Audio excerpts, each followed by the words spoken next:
Welcome back خواتین و حضرات. اور اس وقت ہم بات کریں گے اس مہینے کی مناسبت سے، اور کیونکہ رمضان المبارک کی آمد ہے تو اس سے پہلے شعبان کا مہینہ، شعبان کے مہینے کی فضیلت، اس میں جو عبادات ہونی چاہیے، جو روزوں کا اہتمام ہوتا ہے، اور ساتھ ساتھ جو اس میں بڑی رات ہے شب برات، اس کے حوالے سے بھی بات کریں گے. ہمارے ساتھ مفتی صاحب موجود ہیں. مفتی عبدالقادر، آپ کو خوش آمدید کہتے ہیں. السلام علیکم. وعلیکم السلام ورحمۃ اللہ وبرکاتہ. مفتی صاحب، شعبان کے مہینے کے حوالے سے پہلے ہم چاہتے ہیں کہ آپ بیان فرمائیں اور پھر اسی کو ہی آگے بڑھاتے ہوئے شب بارات کا ذکر بھی.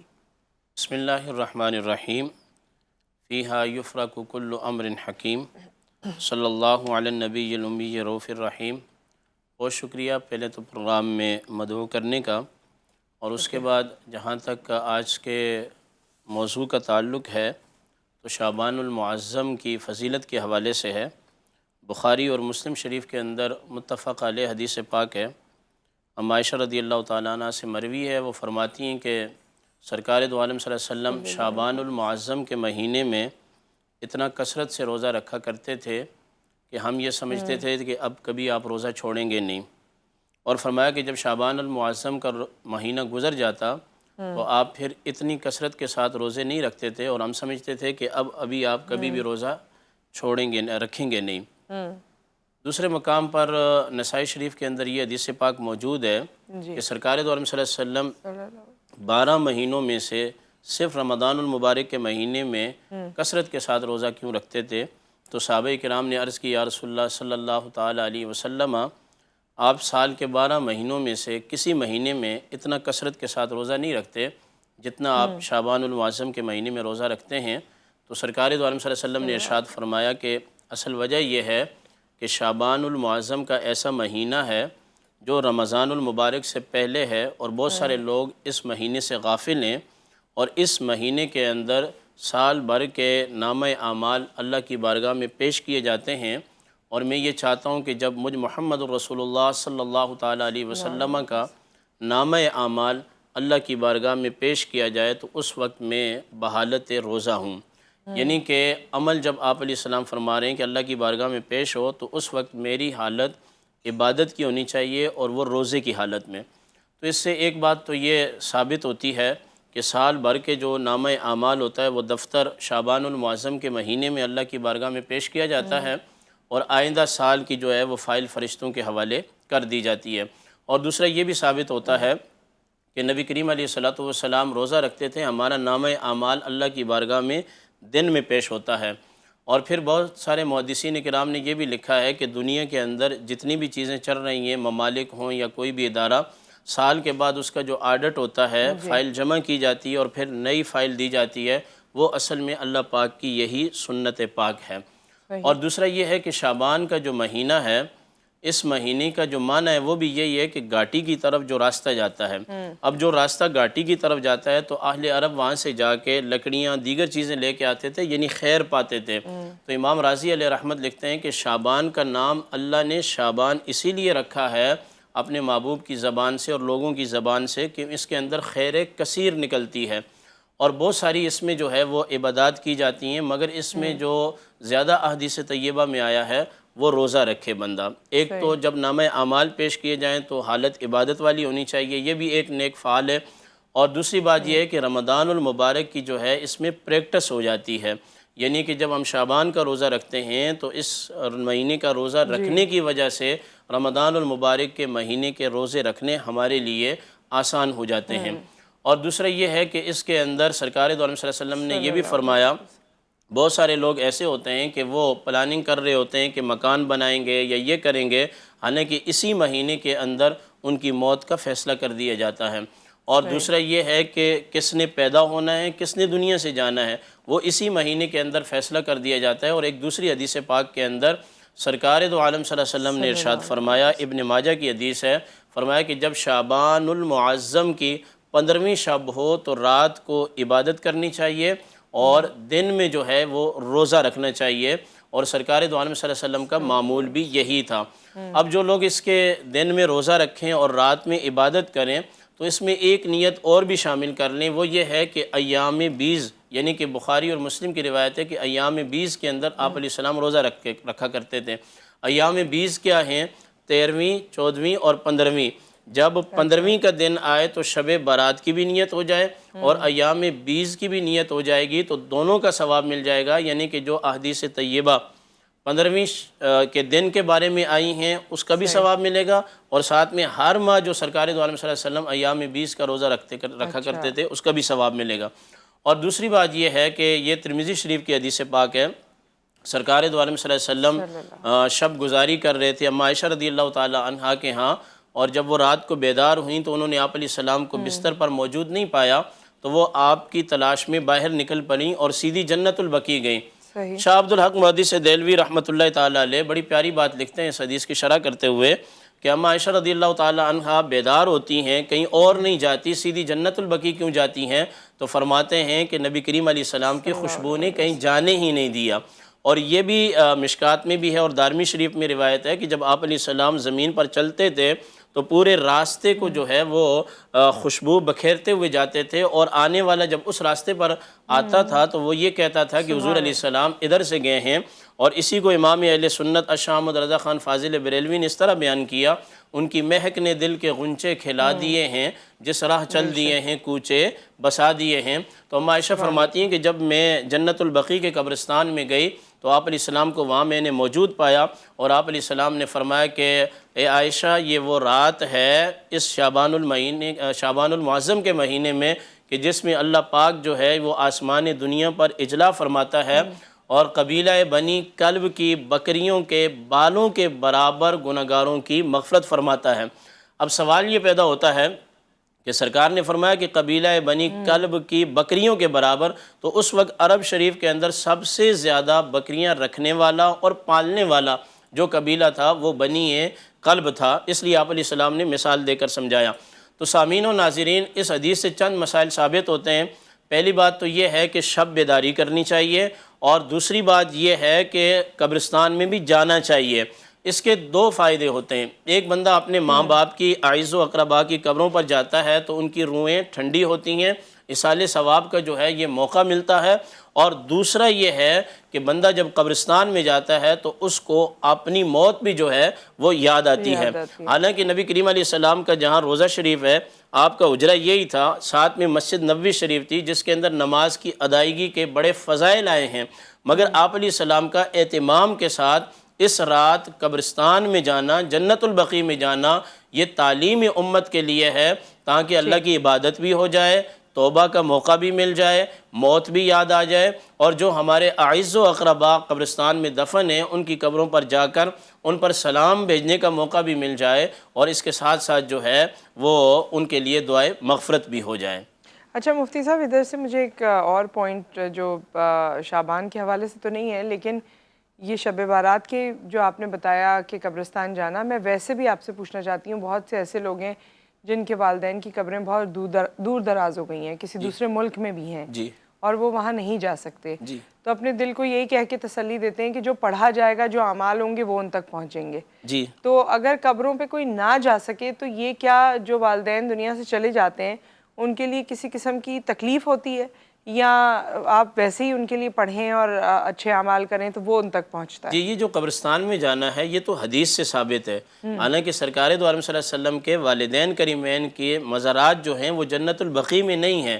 اب اگر کوئی بندہ یہاں کراچی میں رہتا ہے اور ان کے والدین کی قبر جو ہے وہ پنجاب میں ہے تو وہ اصال ثواب کرے، اللہ پاک ان کو اصال ثواب پہنچا دیں گے، مگر نبی کریم علیہ السلام کی سنت کی ادائیگی اور اپنی موت کو یاد کرنے کے لیے کسی بھی مسلم قبرستان کے اندر بندہ جو ہے یہ جا سکتا ہے. اور جو آپ نے سوال کیا اس کو تھوڑا سا میں تفصیل سے بیان کروں تو حضرت سعد رضی اللہ تعالیٰ عنہ جب مدینہ سے باہر تھے، کسی سفر پر تھے، واپس آئے تو آپ کی والدہ محترمہ کا انتقال ہو گیا تھا. تو سرکار کی بارگاہ میں حاضر ہوئے، عرض کی یا رسول اللہ میری والدہ صاحبہ کا انتقال ہو گیا ہے، اب میں ان کو کوئی نفع پہنچانا چاہوں تو کیا پہنچ سکتا ہے؟ تو امام بخاری اور امام مسلم نے باقاعدہ باب باندھا ہے، باب و ثواب الی المیت، اصال الی المیت، یعنی میت کو اصال ثواب کیا جا سکتا ہے. تو سرکار نے فرمایا ہاں آپ اصال ثواب کرو. تو پھر اصال ثواب کے لیے بھی یہ ہے کہ ہم ایسی چیز جو دیر پا ہو اور جس سے زیادہ سے زیادہ ثواب ملے. انہوں نے عرض کی یا رسول اللہ پھر مدینہ میں میرا ایک کنواں ہے جس کا پانی آپ کو بھی پسند ہے، تو میں مدینہ کے شہریوں کے لیے اگر اس کنویں کو وقف کر دوں تو میری والدہ کو ثواب ملے گا۔ تو آپ علیہ السلام نے فرمایا یہ تو بہت اچھی بات ہے، آپ اس کنویں کو اپنی والدہ کے صالح ثواب کے لیے وقف کر دیں تو ان کو قبر میں ثواب ملتا رہے گا۔ اور بخاری اور مسلم دیگر احادیث طیبہ کے اندر اس کنویں کا نام جو ہے وہ بیر ام سعد، بیر کنویں کو کہتے ہیں، ماں کو کہتے ہیں، یعنی سعد کی ماں کا کنواں۔ اس کا مطلب یہ ہے کہ یہ کنواں وہ ہے کہ جس کو سعد نے اپنی والدہ محترمہ مرحومہ کے ایصال ثواب کے لیے، مسلمانوں کے لیے جو ہے یہ وقف کر دیا تھا۔ اور پھر جو آپ نے بات کہی ہے، ہم 5 وقت کی نماز کے اندر اپنے والدین کے لیے دعائے مغفرت کرتے ہیں۔ جب دعا ختم ہوتی ہے نماز تو ہم پڑھتے ہیں رب اجعلنی مقیم الصلاۃ ومن ذریتی ربنا وتقبل دعا ربنا اغفر لی ولوالدی۔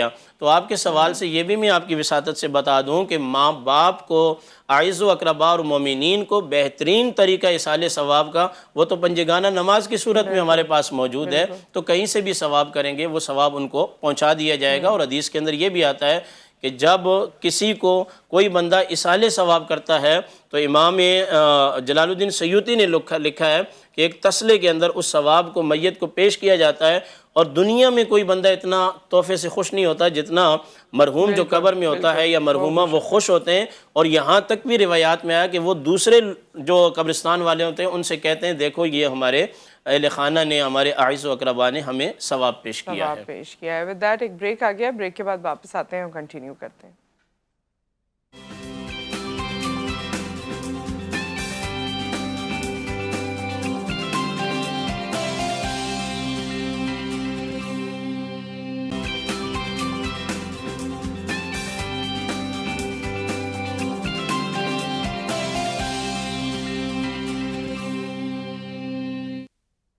ویلکم بیک خواتین و حضرات، اور ہمارے ساتھ مفتی صاحب موجود ہیں، مفتی عبدالقادر صاحب، اور ہم بات کر رہے ہیں شعبان کے حوالے سے ہم نے بات کی، اور اب شب بارات کے حوالے سے، صلاۃ التسبیح کے حوالے سے، اور جو دیگر نوافل ہیں یا عبادات ہیں جو کرنی چاہیے اس کے حوالے سے بات کریں گے۔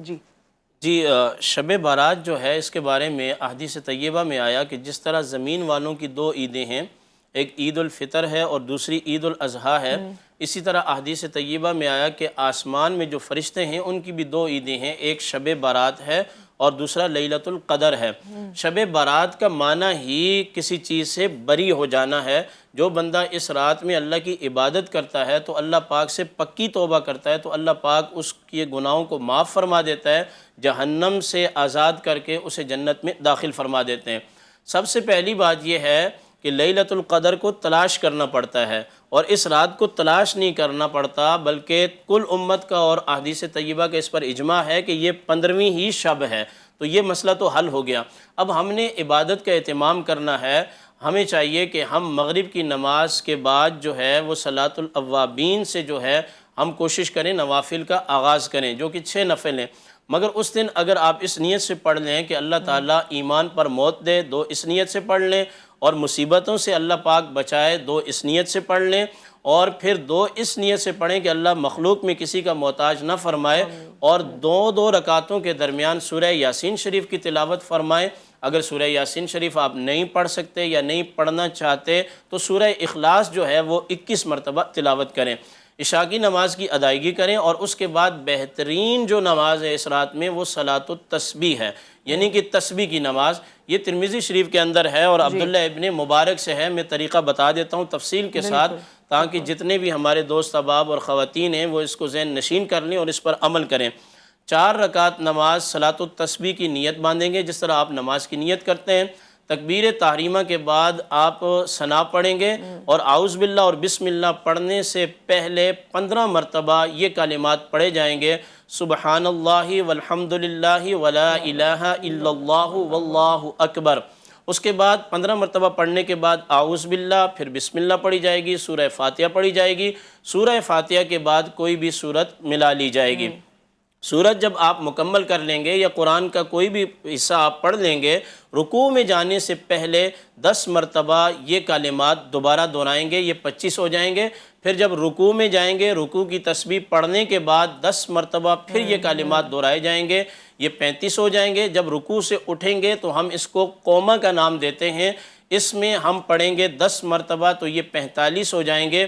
اور جب پہلے سجدے میں جائیں گے تسبیح کے بعد 10 مرتبہ پھر پڑھیں گے تو یہ 55 ہو جائیں گے۔ دونوں سجدوں کے درمیان جس کو جلسہ کہتے ہیں اس میں 10 مرتبہ پڑھیں گے تو یہ 65 ہو جائیں گے، اور پھر دوسرے سجدے میں تسبیح کے بعد 10 مرتبہ پڑھیں گے تو یہ 75 مرتبہ ہو جائیں گے، اور ٹوٹل 4 رکعتوں کے اندر یہی طریقہ اختیار کریں گے 300 مرتبہ ہو جائیں گے۔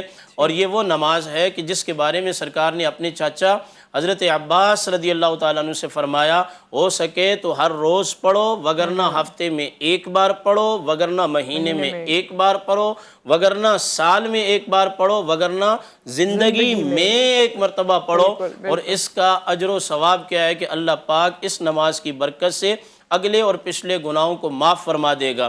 جو گناہ ہو چکے ان کو اللہ معاف کر دے گا۔ اب حدیث کے اندر یہ ہے کہ آنے والے گناہ بھی معاف ہو جائیں گے، تو اس کا کیا مطلب ہے؟ پہلی بات تو یہ کہ گناہ ہوں گے نہیں، اگر ہوں گے تو اللہ پاک دوبارہ جو ہے وہ توبہ کی سعادت دے گا اور توبہ ہو جائے گی۔ لیکن اس میں یہ بات ذہن میں رکھیں کہ صلاۃ التسبیح سے جو گناہ معاف ہوں گے وہ گناہ صغیرہ ہوں گے، گناہ کبیرہ بغیر توبہ کے معاف نہیں ہوں گے۔ کسی کا حق دینا ہے تو اس کا حق ادا کرنا پڑے گا۔ ہاں اگر کوئی بندہ پکی توبہ کر لیتا ہے، حقوق اللہ تو معاف ہو جائیں گے، مگر حقوق العباد پھر بھی باقی رہیں گے۔ کسی کا قرض دینا ہے، کسی کا مال دینا ہے تو وہ دیا جائے گا۔ سرکار دو عالم صلی اللہ علیہ وسلم نے اس رات کے بارے میں یہ بھی ارشاد فرمایا، تمام لوگوں کی مغفرت کر دی جاتی ہے سوائے چند لوگوں کے، والدین کا نافرمان، شرابی، زانی، اور اس طرح چغلی کرنے والا اور غیبت کرنے والا۔ اس طرح تقریباً کچھ اشخاص آئیں کہ وہ اس وقت تک اللہ ان کو معاف نہیں فرمائے گا جب تک کہ وہ پکی توبہ نہیں کریں گے۔ تو اس رات سب سے بڑا وظیفہ جو ہے وہ اللہ سے توبہ کرنے کا ہے، اور حدیث شریف کے اندر بھی آتا ہے کہ اللہ پاک آخری پہر میں رات کے اجلا فرما کر یہ ندا دیتا ہے، کوئی ہے بیماری میں مبتلا کہ اس کو ہم شفا دیں، کوئی رزق چاہنے والا ہے جس کو ہم رزق دیں، اولاد مانگ رہا ہے اس کو ہم اولاد دیں۔ میں سمجھتا ہوں کہ اس رات میں صلاۃ التسبیح، قرآن کریم، کلمہ طیبہ کا ورد، اور پھر درود پاک کا ورد، اور پکی توبہ۔ اور بخاری شریف کے اندر حدیث پاک ہے، سرکار نے فرمایا جس نے پکی توبہ کی، اس نیت کے ساتھ دوبارہ گناہ نہیں کرے گا، التائب من الذنب کمن لا ذنب لہ، وہ ایسے ہو جائے گا کہ جیسے اس نے کبھی گناہ کیے ہی نہیں۔ مگر قرآن کریم نے ایک اور بڑی حسین بات کہی ہے کہ جب بندہ پکی توبہ کرتا ہے، یبدل اللہ سیئاتہم حسنات، اللہ پاک اس کی برائیوں کو حسنات میں تبدیل کر دیتا ہے۔ یعنی کسی نے 40 سال گناہ کیے ہیں، وہ اس رات یا کسی بھی رات کسی بھی وقت اللہ سے پکی توبہ کرے تو اللہ پاک اگر اس کی توبہ کو قبول فرما رہے اور اللہ خوش ہو جائے تو اپنی رحمت کے سبب وہی گناہ جو جہنم میں جانے کا سبب ہے، قرآن کہتا ہے اللہ ان گناہوں کو بھی نیکیاں بنا کر ان کے نیکی کے جو پلڑا ہے اس میں ڈال دے گا۔ سبحان اللہ، یہ بہت بھرپور آپ نے ظاہر تمام چیزیں بتائیں۔ اس میں ایک بات میں پوچھنا چاہتی ہوں اس کے علاوہ بھی کہ تہجد کا بہت اب رجحان لوگوں میں بڑھ رہا ہے، جو نماز پڑھتے ہیں وہ کوشش کرتے ہیں، اور اس میں لوگوں نے لکھا ہوا بھی ہوتا ہے سوشل میڈیا وغیرہ پہ کہ بہت میریکل ہو جاتے ہیں، اس میں بہت سارے جو ہے معجزے ہوتے ہیں تہجد میں اٹھنے سے۔ اچھا مفتی صاحب، اس کے لیے سونا ضروری ہے یا کچھ لوگ دیر تک جاگ رہے ہوتے ہیں، کبھی لیٹ شادی سے آئے، کبھی کچھ اور ایسا ہے کہ وہ وقت تو وہی ہو رہا ہوتا ہے اور پڑھی جا سکتی ہے، تو کیا سونا لازمی ہے؟ جی، سرکار دو عالم صلی اللہ علیہ وسلم کی سنت تو یہی ہے کہ آپ علیہ السلام عشاء کی نماز کی ادائیگی فرماتے تو اس کے بعد آپ علیہ السلام آرام فرما ہو جاتے، اور رات کے آخری حصے میں جب سورہ مزمل نازل ہوئی، پہلے تو آپ آدھی رات سے بھی زیادہ قیام کرتے تھے، تو رات کے آخری حصے میں بیدار ہوتے اور بیدار ہونے کے بعد نماز تہجد ادا کرتے۔ تو اس کے لیے سونا جو ہے یہ سنت ہے، مگر ایسا نہیں ہے کہ کوئی بندہ سوئے گا نہیں، یا جو لوگ نائٹ ڈیوٹی کرتے ہیں ظاہر ہے ان کو تو سونا پھر ان کے منصب کے بھی خلاف ہے، تو وہ اگر تہجد کی نماز بغیر سوئے بھی پڑھیں گے تو اس میں بھی گنجائش ہے، ہمارا دین اسلام اس کی اجازت دیتا ہے۔ لیکن اگر بلا وجہ جاگ رہے ہیں تو یہ بلا وجہ پوری رات جاگنا ویسے بھی ٹھیک بات نہیں ہے۔ قرآن کریم کہتا ہے کہ دن کو ہم نے معیشت کے لیے بنایا ہے اور رات کو ہم نے آرام کے لیے بنایا ہے۔ جی بالکل۔ اچھا، جو آپ نے روزے کے حوالے سے بتایا، جو 13، 14، 15 کو جی روزہ آپ نے بتایا، اچھا کچھ لوگ جو ہیں وہ 16 کا روزہ رکھتے ہیں، یا کچھ لوگ اس میں ویسے بھی مختلف روزے رکھتے ہیں۔ ایک تو اس رات کی فضیلت کے حوالے سے بتا دیجئے، کچھ لوگ رکھتے ہیں جیسے آج رات جاگنے کی ہے تو صبح میں روزہ ہے، پھر رات جاگے پھر دوبارہ روزہ رکھا، تو یہ، اور ویسے بھی جو اس مہینے میں روزے رکھنے ہیں تو کتنے روزے رکھیں یا کون سے دن رکھیں، کوئی اس میں فضیلت ہو؟ جی اس میں یہ ہے کہ سرکار دو عالم صلی اللہ علیہ وسلم تقریباً شعبان کا مکمل روزہ رکھتے تھے. اگر کوئی بندہ رکھنا چاہے تو مکمل رکھے، یہ تو بہت سعادت کی بات ہے.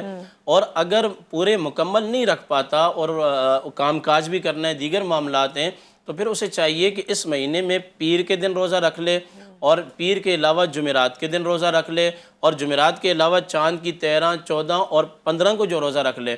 ہاں البتہ ایک بات یہ ہے کہ تنہا روزہ رکھنے سے بعض علماء کہتے ہیں کہ بہتر ہے 2 روزے رکھے جائیں، مگر اگر تنہا بھی رکھے گا تو کوئی ایسا مسئلہ نہیں ہے کہ وہ 15ویں کا رکھ لیتے ہیں، ساتھ جو ہے وہ 16ویں ملا لیتے ہیں، یا 14ویں کا رکھ لیں اور اس کے بعد جو ہے وہ 15ویں ملا لیں. اصل میں جو 2 روزے اکٹھے رکھنے سے منع کیا گیا ہے وہ یوم عاشور اور جمعے کے دن کا، یعنی کہ خالصتاً بندہ جمعے کے دن کا روزہ رکھے، نفلی روزہ، نہ جمعرات کا ارادہ ہو نہ ہفتے کا ارادہ ہو، اس سے منع کیا گیا ہے. اور صرف 10ویں کا روزہ یعنی رکھے، کیونکہ یہود کے ساتھ کچھ مشابہت کی وجہ سے، مگر یہ کوئی ایسی چیز نہیں ہے کہ بہت زیادہ کوئی کراہت آ جائے گی یا مکروہ ہو جائے گا. تو بہتر ہے 2 رکھے، 2 نہیں تو 1 بھی روزہ رکھ سکتا ہے. اور اگر 15ویں کا رکھے تو اس میں نے یہی گزارش کی ساتھ میں ایام 20 کو بھی ملا لے، تاکہ دونوں ثواب جو ہیں وہ مل جائیں، دونوں حدیثوں پر عمل ہو جائے. ٹھیک ہے. آخر میں بس مفتی صاحب کوئی ایسی چیز جو ہم کرتے ہیں شعبان میں یا اس بڑی رات میں جو ہمیں نہیں کرنی چاہیے، یا کوئی ایسی بات جو آپ لوگوں کو ان کی تربیت کے لیے بتانا چاہیں؟ جی سب سے بڑی چیز جو اس رات میں کی جاتی ہے وہ آتش بازی ہے.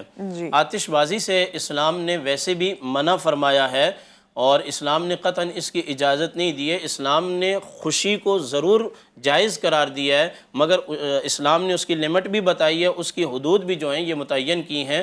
آتش بازی سے ہمارے ملک کو، ہمارے ملک کے شہریوں کو، املاک کو بھی جو ہے وہ نقصان پہنچ سکتا ہے. اور دوسری بات یہ ہے کہ ہم مساجد میں عبادت کر رہے ہوتے ہیں، ہماری مائیں بہنیں گھروں میں، اور باہر جب اوباش لڑکے یا نوجوان طبقہ جب ہلڑ بازی کر رہا ہوتا ہے یا آتش بازی کر رہا ہوتا ہے، ایک تو وہ خود گناہ کر رہے ہیں، اور دوسرا ان کی وجہ سے پورا محلہ جو ہے وہ پریشان ہے. تو ان کو ایک گناہ نہیں مل رہا بلکہ 2 گناہ مل رہے ہیں. ایک تو اس رات کا تقدس جو ہے وہ پائمال کیا جا رہا ہے، اور دوسرا اس بڑی رات جو لوگ عبادت میں مصروف ہیں ان کا جو ہے معاملہ جو ہے وہ توجہ کو بٹا رہے ہیں اور ان کو تکلیف دے رہے ہیں. اور صحیح حدیث پاک ہے، سرکار نے فرمایا کہ مسلمان وہ ہے کہ جس کے ہاتھ اور زبان سے دوسرے مسلمان محفوظ ہوں. موٹر سائیکل کا سلنسر نکال لیتے ہیں. اور پھر ایک چیز اور بھی آپ کی وسادت سے میں بتا دوں، دیکھنے میں آئی ہے کہ اس رات مساجد میں تو لوگ آ جاتے ہیں، مگر موبائل لے کے آتے ہیں، اور پھر مساجد کے اندر موبائل کا جو ہے اتنا استعمال ہوتا ہے کہ یہ جو شب برات ہے اس کا تقدس بھی پائمال ہو جاتا ہے، اور پھر مسجد کا تقدس بھی جو ہے وہ پائمال ہو جاتا ہے. اور پھر دوسری بات یہ کہ جس طرح حرم شریف میں، حدود حرم میں نماز پڑھنے کا زیادہ ثواب ہے، لیلۃ القدر شب برات کی رات عبادت کرنے کا زیادہ ثواب ہے، اسی طرح اس رات غیر شرعی کاموں میں جب بندہ ملوث ہو جاتا ہے تو اس کا گناہ بھی اتنا ہی شدت اختیار کر جاتا ہے.